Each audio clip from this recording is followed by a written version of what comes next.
তৈরি করছি আপনাদের জন্য আসল পাঁশকুড়া চপ।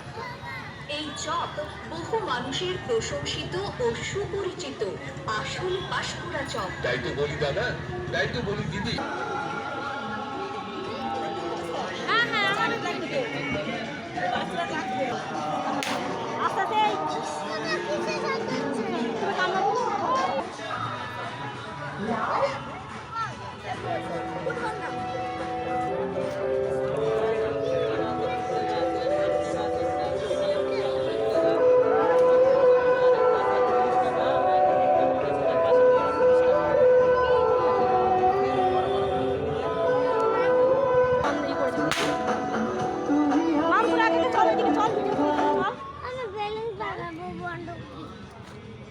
এখানে তো সময় কেটে যাবে, তারা দেখবো ভালো করে।